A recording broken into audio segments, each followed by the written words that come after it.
নন্দ মহারাজকে দেখে সাগর রাজা অর্থাৎ বড় রেখে বলছি, হে মহারাজ, তোমাকে আমি তোমার গৃহে রেখে আসি কেন জানো?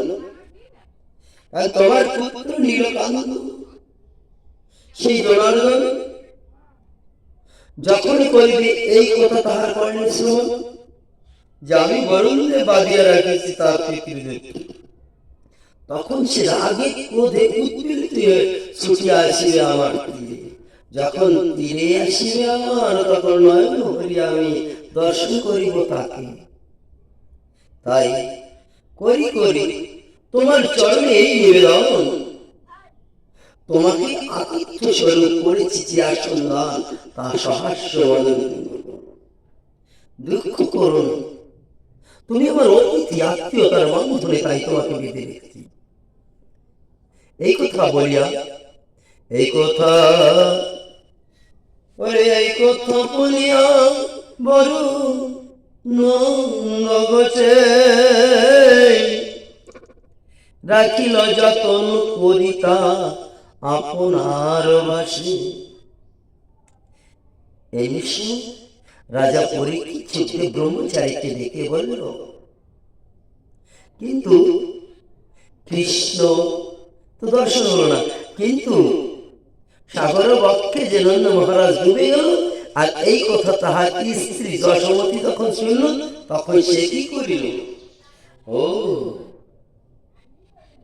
মুনি ডেকে বলছে, সুখদেব ব্রহ্মচারী ডেকে বলছে, ও অভিমন্যু কুমার, বুঝিয়াছি তোমার শুনিতে ইচ্ছা হয়েছে সেই সমাচার। কারণ কি জানো?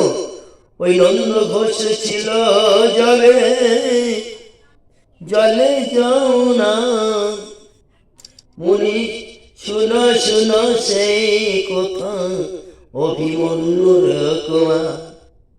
উষা নহে সে কালে ছিল কি শুনেছি, তথা স্নানে যায় কোনো, যারা যায় কোনো এক বৃন্দাবনবাসী স্নান করতে যায়, যখন স্নান করতে যায় তখন কিন্তু প্রভাত নাহি হয়, অর্থাৎ উষা নাহি হয়, একটু রাত্রি থেকে যায়। রাত্রি যখন ডেকে গেল, সেই সময়ে ওই বৃন্দাবনবাসী উনি দর্শন করলেন যে গোকুরাজ সাগর বক্ষে ডুবে গেল। সাগর বক্ষে যখন গোকুরাজ ডেকে যায়, ডুবে যায়, তখন বৃন্দাবনবাসী উনি কেঁদে কেঁদে উদাসী পাগলের মতো ছুটে দৌড়িয়ে ওই বৃন্দাবনে যায়। বৃন্দাবনে গিয়ে সবাই ডেকে ডেকে এই কথা সবাই কয়, কি কয়?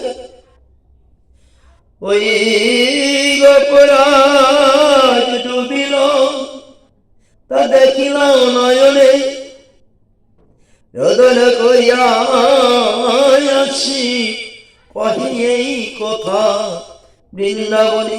দেখে সবাই বলছে, বৃন্দাবন বাসী যত তোমরা করো শ্রবণ, সাগর বক্ষে ডুবিয়া আনন্দ মহারাজ পেয়েছে জীবন।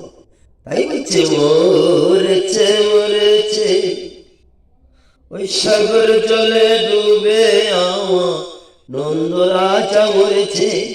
এমনি ভয় বলছে, তোমরা শুনো, নন্দ মহারাজ সাগর জলে ডুবে মরে গিয়েছে। এমনি এই কথা যখন ব্রজবাসী বৃন্দাবনবাসী করিবে শ্রবণ, সবাকার চিত্তে হাহাকারিত রোদন। বলছি দেখি, কোথায় গেলে প্রাণনাথ নন্দ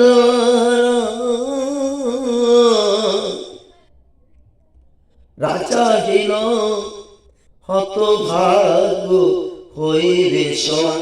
সবাই বলছে, আরে রাজা যদি সাগর বক্ষে ডুবে যায়, তাহলে রাজাই রাজ্যে থাকা উচিত। তাই বলছে, শুনি সব গপি করে আহাকার। যশোমতী শুনিল এই সকল সমাচার। যশোমতী যখন শুনিল, স্বামীরা বেদনা সহ্য করিতে না পাইয়া সবাই আছাড়ি অঙ্গ করি ধরা করে, সকাতার পরাঘাত করে কপালে কেউ কপালে। তাই বলছি, যখন স্বামীর বিরহ বেদনা সহ্য হইয়াছিল, তখন পরাঘাত করে আপন বক্ষে এবং পরাঘাত করে আপন কপালে বুকে। কান্দি কাহিনী কহে নন্দ মহারাজ, কান্দি কান্দি কহে রানী, গোপরাজ তুমি গেলে কোথায়? তবে কি কৃষ্ণ, সে কৃষ্ণ কোথায়? সে কি শুনিল তোমার এই দুর্দশার কথা? এমনি সময় যখন ডেকে ডেকে রসমতি কয়, আর এই কথা বরুণের দূতগণ শুনতে পায়। মনে চাইলেন বরুণের দূতগণে লই গিয়ে রাখিয়াছ পাতাল ভুবনে।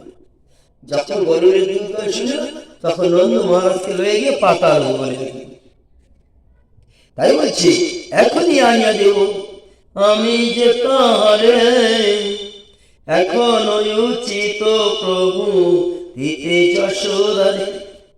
বলছি যে পাতাল ভুবনে নন্দ মহারাজকে রেখে এসেছি, সেখান থেকে এনে দিব, তবে যশোদাকে সান্ত্বনা দাও, যশোদাকে শান্ত করো।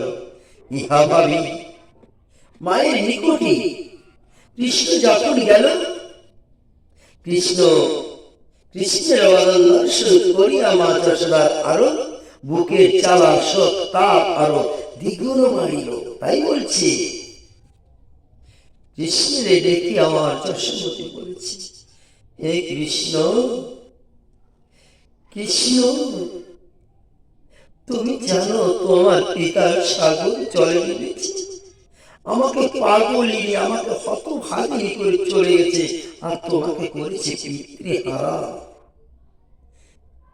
পুত্র তুমি কি পারো উদ্ধার করিতে? কারণ তোমার পিতার বিহনে আমি বিধবা হইব, আর তোমার পিতৃবিহনে বলো আমি কেমন করে বৃন্দাবন ধামে বাই ব্রজধামে বাস করি? বলতে পার কেমনই রাজা মশাই নন্দ ঘোষ মশাই হইবে উদ্ধার। কৃষ্ণ কলি করে, কৃষ্ণকে কোলে করিয়া কান্দিছে মা যশোদা, আর অশ্রুধারা প্রবাহমান হয়েছে শতধার, শতধারা অশ্রুধারা প্রবাহমান হয়েছে, আর মা যশোদা কাঁদছে। দেখে বলছি কৃষ্ণ তোর গুণের কথা আমি তো শ্রীরামের মুখে, তোর যে গুণের কথা এই কথা আমি শ্রীরামের মুখে শুনিয়াছি। কারণ একদিন বিষ পানে সকল শিশুগণ মরেছিল, আর তুই তাদের বাঁচাইছিলি। কিভাবে বাঁচেন? তাহার সবাই বাঁচাও বাঁচাই উঠিয়ে আজ কষ্টে রক্ষা কর তুই এই বিষম সংকটে। জানি তুই পারবি, তুই অনাথ না, কারণ আমি তো আমি পুত্রহীনা ছিলাম, তুই আমার কোলে এসে আমাকে সে অভাগিনী নাম চালি, তাহলে তোর পিতা যে হারিয়ে গেছে তুই উদ্ধার কর। তাই বলছি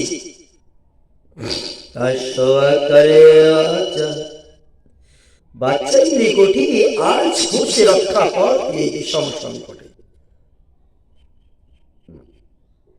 কৃষ্ণকে ডেকে বলছি মা যশোদা, ও বাবা কৃষ্ণ বলতে পারো বাবা এর কি আছে উপায়? বারে বারে যখন কৃষ্ণের কাছে বিনয় করি মা যশোদা কয়, তখন কৃষ্ণ ডাকি বলেছি তার আপন মাতা যশোদা। ওমা কেন কেন তুমি কাতরা হয়ে কাঁদছ?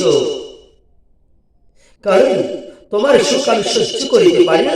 আমি এখনই ওই সাগর বক্ষে গিয়া আমার পিতাকে সাগর বক্ষ থেকে ছিনায় আনি। এই রূপে বুঝাইয়া যশোদা রানী রে, ধীরে ধীরে যান কৃষ্ণ যমুনার তীরে। বৃন্দাবনবাসীগণ গেল কৃষ্ণ সঙ্গে, যমুনা সলিলে কৃষ্ণ নামিলেন রঙ্গে। ওরে গোপী গলে কৃষ্ণ কহিল ডাকিয়া, তোমরা কিছু কাল ক্ষণকাল সবে এই সাগর কূলে দাঁড়াইয়া। এত বলে জলমধ্যে কৃষ্ণ প্রবেশ করিল। ওই বন্য অর্থাৎ সাগর আওয়ারে কৃষ্ণ গিয়া আপন স্ত্রীরূপ দর্শন দিল। কৃষ্ণ দেখি বরুরে আনন্দিত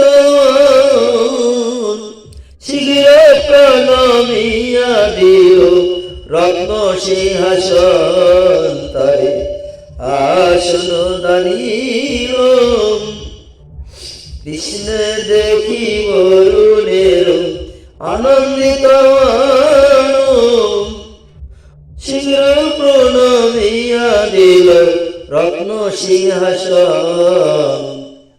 দণ্ডবত হয়ে পড়ে পায়ে প্রণাম করিয়া বারম্বার করে কাতর হইয়া বলছি, হে কৃষ্ণ জগৎপতি, তুমি তো অনতির গতি, তাই করিয়াছে দোষ তোমাদের প্রতি। আমার দূতগণ না জানিয়া না শুনিয়া, তাই বলছে না জানিয়া দূতগণ করিয়াছে দোষ। আমারে দেখিয়া প্রভু ত্যাগ করো মুখে কৃষ্ণ কৃষ্ণ। কি বলছি, আমার দূতগণ জানে না, তোমার পিতৃদেবকে চেনে না, তাই না চিনিয়ে তারা দোষ করিয়াছে, তাই এই দোষ তোমার ক্ষমা করো। তাই হচ্ছে আসলে বিরাটে নন্দ এসেছিল স্নানে, না জানিয়া দূতগণ তাকে ধরিয়া এনেছে। না জানি নন্দ হয়েছে জনক তোমার, মোর কাছে আইলে জানিল সমাচার। যদি বলো কেন নাহি আইলে রাখিয়া, শুনো বলি হে কৃষ্ণ, না রাখিলাম যাহার লাগিয়া। আপনি আসিবেন প্রভু আমার এই আলয়ে, তোমার পিতৃদেব উত্তরে আমি পুজিব চরণ দুটি বসি আমার নিজ করে ভক্তি করে। বহুদিন পাই নাই তব দর্শন, এই হেতু তব পিতৃদেব নন্দ মহারাজকে রাখিয়াছি যতন করে। আমার গোপরাজ উনি তো ছিলেন উপবাসী, তাই আমার পালন করিলেন তিনি আমার গৃহে আসি, অর্থাৎ পালন করাবার পর আমরা ধরিয়ে এনেছি ওনাকে আমাদের ঘরে। যাইতে পারি আমি করিয়া যতন নানা দ্রব্য আনি দিয়া দিলাম করিতে তোমার পিতৃদেবকে ভোজন। তব পিতা জানি রাখি করি সমাধান, দেখো নিজ নয়নতে প্রভু তুমি স্বয়ং বদাতার। এরূপ বরুণ বহু করিলেন স্তুতি, তুষ্ট হয়ে কোন কৃষ্ণ তুমি শুনো শুনো শুনো জলপতি। যা হইবার হইয়াছে তার হাত নাই, সম্প্রতি পিতারে রেখে এসো নিজ ঠাই। যা হয়েছে যা হবার তাই হয়েছে, এতে কোনো দোষ নেই। তবে তোমাকে বলছি আমার পিতৃদেবকে তার নিজ আলয়ে রেখে এসো। শুনি যত শুনি জলপতি হন মনে হল শীত, রত অলঙ্কারে নন্দে করিল ভূষিত। শুনি জলপতি হন মনে হল শীত, রত অলঙ্কারে নন্দ করিল ভূষিত। তাই বলছে দুধগণে কহিন চাপাই চতুর্দলে উপরাজে রেখে এসো। যাও যাও তোমরা গিয়ে রেখে এসো যমুনার বলে। বলুন তার দুধগণকে ডেকে বলছি তোমরা চতুর্দলে চড়াও, চতুর্দলে চড়াই গোপরাজকে যমুনার বলে রেখে এসো। এমন মধুর কথা শুনিয়া দুধগণ আনন্দিত হইয়া সোনার শিকা স্কন্ধে নন্দ ঘোষ বই দিয়ে চলে যায়। কুলে নন্দ উঠিলেন পরিয়ঙ্কার, দেখি বৃন্দাবাসী হলো, দেখি বৃন্দাবনবাসী হলো চমৎকার। নন্দ মহারাজ স্কুলে উঠে স্বর্ণ অলঙ্কারে সজ্জিত অবস্থায়, আর ইহা দেখি বৃন্দাবনবাসী চমৎকার মানে। তাই বলে উঠিলেন কৃষ্ণ চন্দ্র আনন্দিত মানে চন্দন তুলসী পত্রতা দক্ষিণ চরণ। দেখি সব ব্রজবাসী হইল বিস্ময়, সবাই বলে কৃষ্ণ প্রভু সে মানুষ তো নয়। গোপ গোপী সহানন্দ আইল ভবনে, যশোদার আনন্দ দেখিয়া আনন্দিত হইল দুইজনে। যত গোপী সব একত্র হইয়া পরস্পর কয়ে কৃষ্ণ প্রশংসা করিয়া, কত মত করিয়া প্রশংসা বারম্বার। গোপেন্দ্র সকল কহে শুনো শুনো এই মধুর সমাচার। আজ স্নানে আমি গিয়েছি যমুনাতে, জমতে নামিতে কে ধরিল আমার চরণে। কি বলছে গোপেন্দ্র সকলে, গোপেন্দ্র সমস্ত গোপেন্দ্র সকলে বলছে। গোপেন্দ্র অর্থাৎ নন্দ মহারাজ সকলকে ডেকে বলছে কত মত প্রশংসা করে ব্রহ্মা। গোপেন্দ্র সকলে কয় শুনো সমাচার, আমি যখন স্নান করতে যাই মনে হয় যেন আমার চরণে ধরিয়া কেউ নিয়ে যায়। তাই দেখছি আমার লইয়া গেল অরুণাগার, জলপতি আমার পাইয়া সমাচার। কৃষ্ণের জনক বলি করিল যতন, বসিবারে আনি দিল রত্ন সিংহাসন। কৃষ্ণের জনক বলি করিল যতন, বসিবারে আনি দিল রত্ন সিংহাসন। এই বলছি কি পালনের তরফ বাণী দিল শীঘ্র গতি, নানা বাক্যে বরুণ করিল স্তব স্তুতি। তারপর কৃষ্ণ গেল বরুণের পুরে, কারণ করিল আমি হরিচন্দরে। কৃষ্ণ তেহি সঙ্গী সহ বরুণ উঠিল,